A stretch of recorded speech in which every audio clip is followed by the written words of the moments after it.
बिस्मिल्लाहिर्रहमानिर्रहीम। QAZ associate से मैं हूं कमर शहजाद। और आज वैसे तो आप हमारी जितनी भी वीडियोस देखते हैं उसमें हमारे बड़े प्यारे भाई ज़हीर अब्बास होते हैं, लेकिन आज हमारे साथ हमारे बड़े भाई और दोस्त भी हैं। राजधानी मार्केटिंग से माजिद खालिद साहब आए हमारे ऑफिस में, तो हमने सोचा कि एक वीडियो बनाते हैं और स्पेशली ताज रेजिडेंशिया के हवाले से डिस्कशन होगी। बहुत शुक्रिया सर माजिद भाई, आप अपना आप तारफ करवा दें। बहुत सारे दोस्त जो मुझे जानते हैं, माजिद खालिद राइजोनिक मार्केटिंग से। कमर भाई का बहुत शुक्रिया, बहुत अच्छी वीडियोस बनाते हैं ये।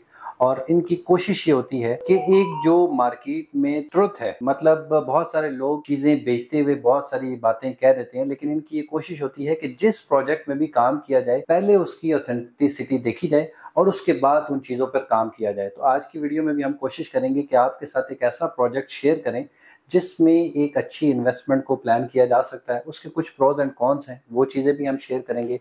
तो ओवर टू कमर भाई।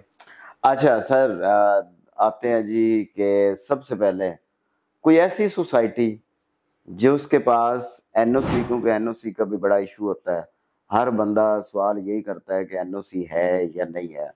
दूसरे नंबर पर उस पर डेवलपमेंट भी हो रही हो, क्योंकि ये भी एक ऐसा सवाल है कि जिसमें हर बंदा यही चाहता है कि जहाँ पे हमने इन्वेस्टमेंट की हो वहाँ पे मशीनरी भी लगी हो, डेवलपमेंट भी हो। तीसरा, वहाँ पे पोजेशन भी हो और उसके ऊपर प्रॉफिट भी हो। यानी कि इसमें चार चीजें, एनओसी भी हो, डेवलपमेंट भी हो, पोजेशन भी हो और उसके ऊपर प्रॉफिट भी हो। तो ऐसी कौन सी सोसाइटी है जी, और उसकी सबसे बड़ी लोकेशन जो इस्लामाबाद के करीब तरीन हो? कमर भाई, एक आपने बड़ा अच्छा क्वेश्चन किया और एक बड़ा जामे क्वेश्चन किया है, जिसमें बहुत सारी चीज़ें जो इन्वेस्टर की सोच होती है, जो इन्वेस्टर की एक पूरी वर्किंग होती है, वो तमाम चीज़ें आपने एक क्वेश्चन में मुझसे पूछी हैं। मेरे पास दो तीन ऑप्शंस हैं, लेकिन मैं आज आपके साथ शेयर करूंगा ताज रेजिडेंशिया के हवाले से। ताज रेजिडेंशिया की अगर हम सबसे पहला जो आपका क्वेश्चन था एनओसी के हवाले से, तो इसके पास एनओसी मौजूद है। अच्छा, इधर ही रोकता हूँ, एनओसी कितने एरिया का? एनओसी इनके पास तकरीबन 2500 कनाल का एनओसी मौजूद है। ठीक है। बाकी एक्सटेंशन जैसा कि आप लोग जानते हैं कि जो आगे चलती हैं वो एनओसी के हवाले से आती है। सेकंड नंबर पे डेवलपमेंट के हवाले से कुछ इसमें चीजें हैं, मतलब इसके काफी सारे ब्लॉक्स हैं। उन ब्लॉक्स में से कुछ ब्लॉक पे डेवलपमेंट हो चुकी है, फैमिलीज रह रही हैं। कुछ ब्लॉक्स ऐसे हैं जो स्टिल अभी पोजेशन फेज के करीब हैं। उसके बाद फिर आगे एक और फेज आता है जिसमें इन्होंने इंस्टॉलमेंट वाली फाइल्स भेजी हुई है, जहां पर ताज रेजिडेंशिया बहुत ज्यादा लैग कर रहा है। ठीक है, जहां पर उनको बहुत ज्यादा इंप्रूवमेंट करने की जरूरत है।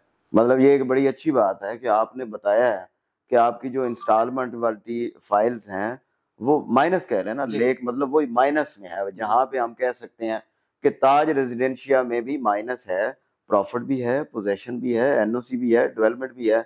लेकिन जो हकीकत है वो भी बयान की है हमने कि वहां पे माइनस भी है 3.5 मरला में।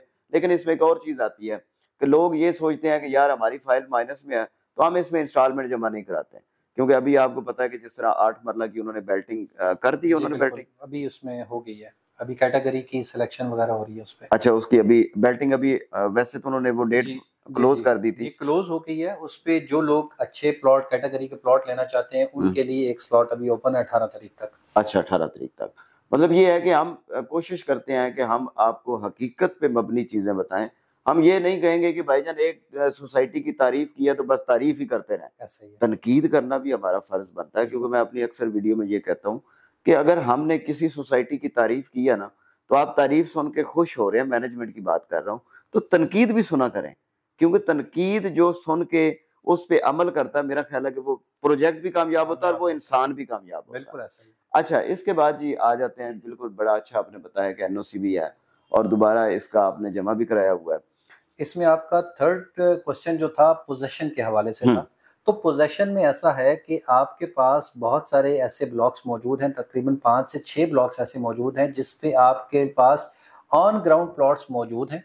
आप डे फर्स्ट से अपनी ड्राइंग्स बाय लॉज के मुताबिक करके आप अपनी कंस्ट्रक्शन वहां पर कर सकते हैं, और उन पे लोगों ने, आप कह लें कि तकरीबन 30-35 लाख रुपए वाला प्लॉट आज आपको 65 से 70 लाख रुपए में मिलता है। तो आप अपनी कैलकुलेशन खुद कर लेंगे, तकरीबन 2 से 2.5 साल का मैं आपको मतलब ये उनको अगर उन्होंने 35 लाख का लिया है वो उनका प्लॉट 70 लाख का है, और उसके साथ जो उसको एडवांटेज मिल रहा है कि उसका प्लॉट पोजेशनेबल है, वो घर भी बना सकता है। बिल्कुल ऐसा ही है, जबरदस्त, बिल्कुल ऐसा ही है। अच्छा, इसके बाद लोकेशन की मैंने बात की थी कि लोकेशन इसकी अक्सर वीडियो में आप सुनते भी रहते हैं कि ताज रेजिडेंशिया आजकल तो سوشل میڈیا کا دور ہے، آپ نیٹ پہ جاتے ہیں، آپ تاج ریزیڈینشیل لکھتے ہیں، گوگل میپ آپ کے سامنے اوپن ہو جاتا ہے، آپ دیکھ سکتے ہیں کہ اس کا کشمیر ہائی وے کتنا دور ہے، ٹھلیاں انٹرچینج کتنا دور ہے، کس سوسائٹی سے کتنا ہے. لیکن پھر بھی آپ کائنڈلی اس کا ذرا بتا دیں. دیکھیں اگر لوکیشن کی بات کی جائے تو میرے نزدیک جو میں 7-8 سوسائٹیز کا کام کر رہا ہوں ان میں سے دی بیسٹ آپشن میرے پاس یہ تاج ریزیڈینشیا ہے، کیونکہ اگر ہم اس کو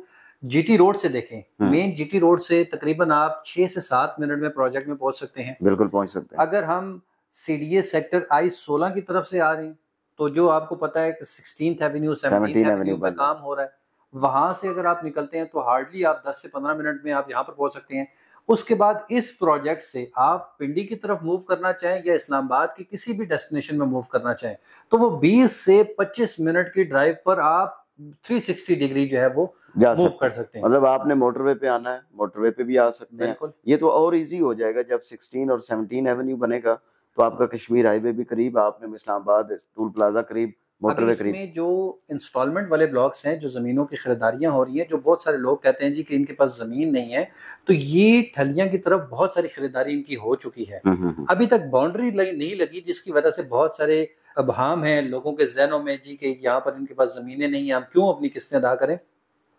تو یہ لوکیشن بھی انسٹالمنٹ والی بہتر ہوگی، لیکن اس کے پیچھے ریزن یہ ہے کہ بہت ساری چیزیں ابھی اوپن ہیں، وہ سوسائٹی کلوز کرے گی تو وہ لوکیشن بھی جو ہے وہ یہ لوکیشن ہوگی، کیونکہ وہ ٹھلیاں انٹرچینج کے پاس ہے. اور جیسا کہ آپ جانتے ہیں کہ رنگ روڈ کا جو لاسٹ جنکشن ہے یا ڈیسٹینیشن ہے وہ ٹھلیاں انٹرچینج ہے. بالکل ایسا ہی. آپ جی ٹی روڈ بھی آپ کے نزدیک آ گیا. بالکل. اگر کسی نے اسلام آباد کی طرف جانا تو آپ کو پتہ ہے جی ٹی روڈ جو پشاور گولڈا موڑ ہے، گولڈا موڑ سیدھا آپ جی 13 کی طرف جائیں تو آپ ہارڈلی آپ کے 10 سے 15 منٹ لگتے ہیں، آپ 0 پوائنٹ کی طرف چلے جاتے ہیں. لوکیشن کے اعتبار سے مطلب آپ کے سی ڈی اے سیکٹر کے درمیان میں جس طرح I-16 I-15 I-14 ان کے بالکل ساتھ جڑواں آپ کا تاج ریزیڈینشیا تھا. لوکیشن پہ کوئی کمپرومائز نہیں ہے، لوکیشن نو ڈاؤٹ اچھی ہے. لیکن ایک جو چیز ہوتی ہے کہ کسی بھی سوسائٹی میں اب ہر سوسائٹی جو ہے وہ کمپلیٹ نہیں ہے. مطلب اس میں اگر ہم کہیں کہ اس کے پاس این او سی بھی ہو، اس میں ڈیولپمنٹ بھی ہو رہی ہو، اس کے پاس پوزیشن بھی ہو، اس کے بعد جی پروفٹ بھی ہو، ٹائم لگتا ہے. اب جو پروفٹ میں آ گئے ہیں اب اگلے بندوں کی باری ہے، اگلے پلاٹس کی باری ہے، وہ بھی پروفٹ میں آ جائیں گے.